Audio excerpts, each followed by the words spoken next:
সম্প্রতি ময়মনসিংহে এক হিন্দু যুবককে ধর্ম অবমাননার অভিযোগে পিটিয়ে হত্যা করা হয় এবং লাশ পুড়িয়ে ফেলা হয়। এরকম ঘটনার ক্ষেত্রে রাষ্ট্র সমাজ ও সর্বোপরি মুসলমানদের করণীয় কি? খুবই দুঃখজনক এবং বেদনাদায়ক একটি ঘটনা ঘটেছে। এই ঘটনাটি আমরা পত্রপত্রিকার মাধ্যমে যেটুকু জানতে পেরেছি সেটা হলো যে এই ঘটনার পেছনে ঘটনা হলো যে এই হিন্দু যুবক একজন শ্রমিক আন্দোলনকারী। তিনি শ্রমিকদের অধিকার নিয়ে কাজ করতেন এবং কারখানা কর্তৃপক্ষ তাকে দমন করবার জন্য তার নামে মিথ্যা অভিযোগ তুলে সাধারণ মানুষের কাছে তাকে ঠেলে দেন এবং পরিকল্পিতভাবে ধর্ম অবমাননার ঘটনা ঘটান। যুবক ধর্ম অবমাননা করেছেন কিনা সেটা আমরা জানতে পারিনি, তবে তাকে যে পরিকল্পিতভাবে ফাঁসানো হয়েছে এবং এটা যে পরিকল্পিত হত্যাকাণ্ড সেটা বাণিজ্যিক স্বার্থে সেটা মোটামুটি পরিষ্কার। তো বাণিজ্যিক স্বার্থে ধর্ম অবমাননার যারা তুলেছে তাদেরকে তুলে আনা দরকার এবং তাদের চেহারা প্রকাশ করা দরকার এবং তাদেরকে বিচার মুখোমুখি করা দরকার, দৃষ্টান্তমূলক শাস্তি নিশ্চিত করা দরকার। এখানে সংক্ষুব্ধ জনতা যারা তার গায়ে আঘাত করেছে বা তাকে হত্যা করেছে তাদের দোষের জায়গা আছে, সেটা আমরা কথা বলবো, কিন্তু তার চাইতে বড় বিষয় হলো তাদেরকে সংক্ষুব্ধ করেছে যারা এবং এটাকে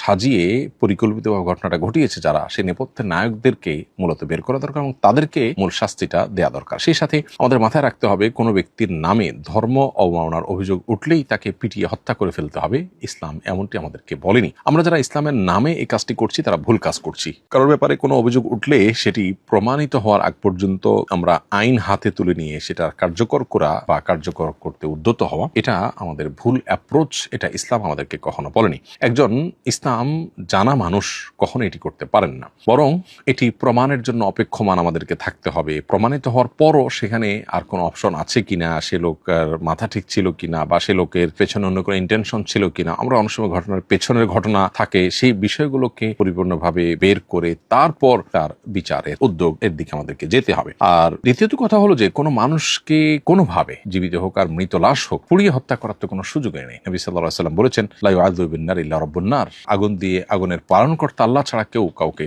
শাস্তি দেওয়ার কোনো অধিকার নেই। অতএব এভাবে আগুনে পুড়িয়ে ফেলা খুবই নির্মমতা, কোনোভাবে গ্রহণযোগ্য নয়। কোনো অভিযোগেই কোনো মানুষকে আগুন দিয়ে পোড়াবার সুযোগ নেই, ইসলাম আমাদেরকে সে অনুমোদন করে না। যারা এই কাজটা করেছেন তাদের আল্লাহর কাছে তওবা করা উচিত এবং আমাদের সবাই এখান থেকে সতর্ক থাকা উচিত যে ধর্ম অবমাননার অভিযোগ উঠলেই এখানে কেউ পরিকল্পিতভাবে অভিযোগ তুললো কিনা, যিনি অবমাননা করেছেন তার অবমাননাটা প্রমাণিত হলো কিনা, তার মিনিং ভিন্ন কিছু ছিল কিনা, অথবা অন্য কোনো ইস্যু এখানে থাকতে পারে কিনা, পুরো জিনিসটা পুঙ্খানুপুঙ্খরূপে বিশ্লেষণ করে বিচার করে তারপরে সিদ্ধান্তে আসতে হবে। এক কথা, সাধারণ মানুষ ধর্ম অবমাননার কথা শুনেই কোনো মানুষের উপরে চড়াও হওয়া এবং তাকে পিটিয়ে হত্যা করা, লাশ পোড়ানো, এগুলো কোনোভাবেই গ্রহণযোগ্য না। আমাদের এগুলোর বিরুদ্ধে সংগ্রাম করতে হবে এবং এভাবে আইন হাতে তুলে নেওয়া, এই কালচার থেকে আমাদের বেরিয়ে আসতে হবে। এবং সেই সাথে প্রশাসন এবং সংশ্লিষ্ট মহলের একটা কর্তব্যের জায়গা আছে, সেটি হলো যে এ ধরনের ধর্ম অবমাননার ঘটনা